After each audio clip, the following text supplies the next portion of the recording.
Good afternoon, Matthew. My name is Carolina. I'm from State Adventures. Thanks so much for connecting with me about planning your holiday season trip to South America. I would love to help put it all together. There are so many different logistics and things to think about when putting together a trip to the Galapagos, especially that I'm here to help. I have been specializing in South America since 2006. I have been building these luxury private tours there for 16 years now. I have sent hundreds, if not thousands of people to the Galapagos, to Machu Picchu in these years. So I am here to help answer any questions. I'm hopping on here to go through the itinerary with you so that it's a little easier to understand what's included, what's not. I hope that helps you jot down questions and any concerns about the itinerary. We are super flexible. We can build anything, but of course the Galapagos, it's a pretty preset itinerary. So I'm building it around a particular cruise that we found for you. So I'm gonna share my screen here and you'll see an itinerary that I sent you as a link. So you can follow along in your itinerary or just peek at it here with me. So the trip will start on December 21st, which is right around the holidays. I think it fits really well with your request if you want to travel over Christmas. And we will fly into Quito. Once you fly into Quito, there'll be a State Adventure sign at the airport, an English-speaking guide that's from Quito, a local person with your names on the board, and then they'll take you right to the hotel in Quito downtown. The drive is a good 40 minutes, so it's a really good idea to have something prearranged on arrival. Most flights land pretty late in the evening. I chose Plaza Grande for you, not holding this hotel, and it is peak season, so let me know if you like it.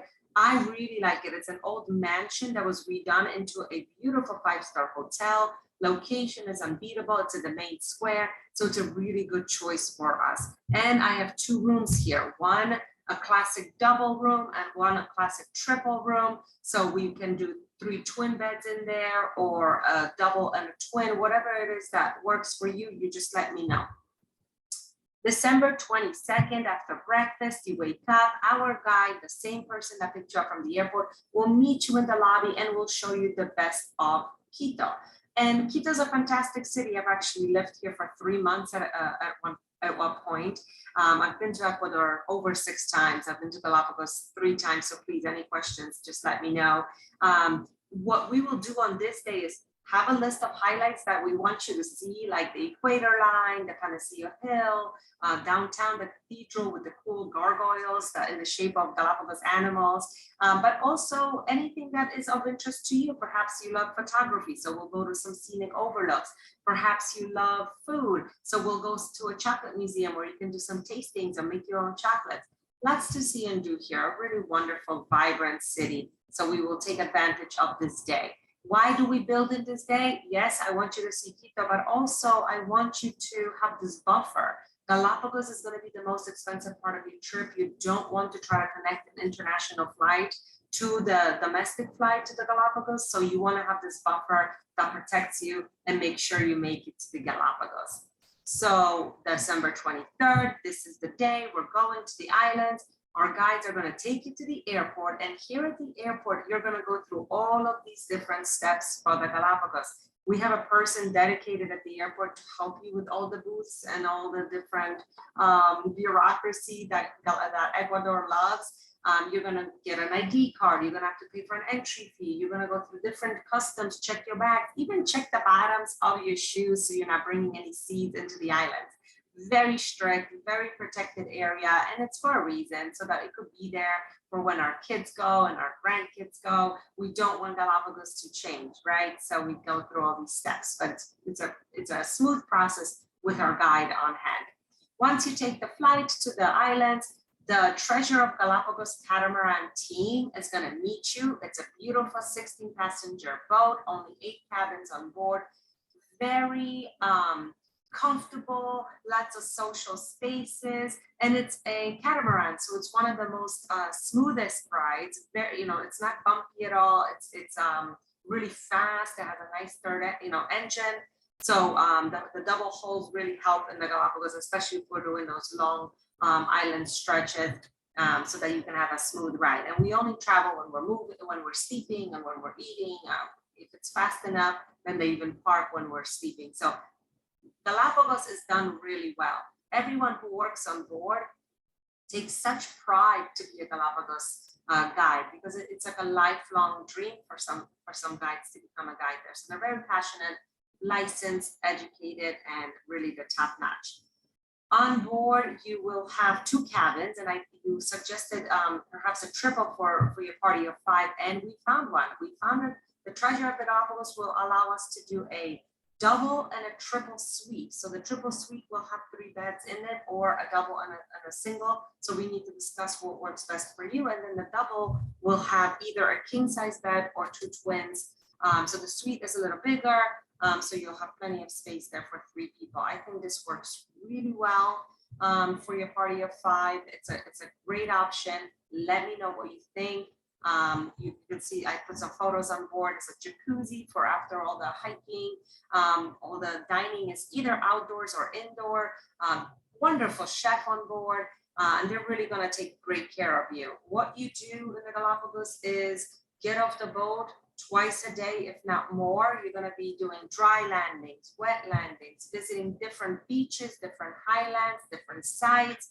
Some are volcanic, some are white sand, some are red sand.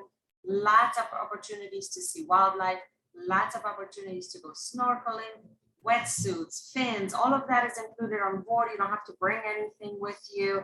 December, the water is getting warm, so I never wear a wetsuit, but you know, some people prefer to snorkel in it. So we have those for you. So pretty much everything, all your food will always be on board and all your excursions off. So it's a really great expedition. And I like to say that it's not a vacation in the Galapagos. It's not a kick your feet back and sleep in a hammock kind of trip. It is getting off and being busy and seeing the active wildlife in the morning and going kayaking in the afternoon. So, you know, you're really going to be active here. So just keep that in mind. It's a lovely, lovely adventure. And every island is different. I chose a 4-night cruise because you mentioned the week may be too long. So this is our 4-night, 5-day cruise. And then when you finish up with the cruise on day 7, we're going to fly you back to the mainland. And here is what you need to get back to me on. Do you want to fly home on December 27th, or do you want to take advantage of actually being in South America and seeing Machu Picchu as an add-on?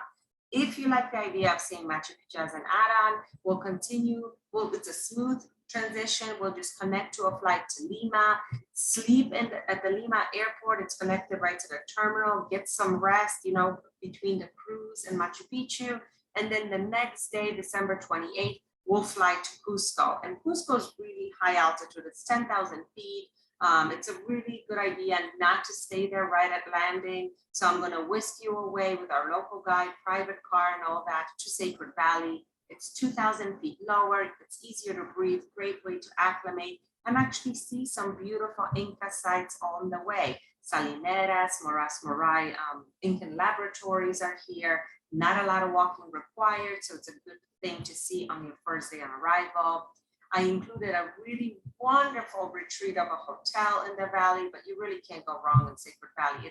It's these beautiful mountains with this green, you know, bowl of a valley that all the hotels are located in. And it's a hub for Inca ruins, indigenous communities, colorful markets, fantastic place to acclimate.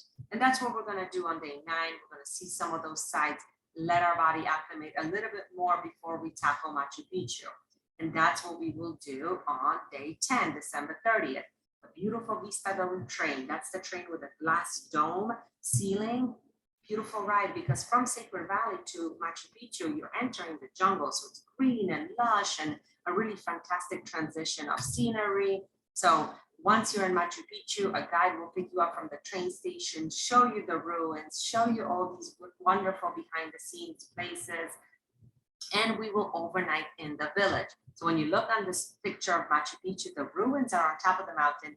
There's a little switchback road here all the way to the bottom. That's where the village is, that's where the train is, and that's where we will overnight in a hotel such as this Inca Terra. There's a few properties that we work with here.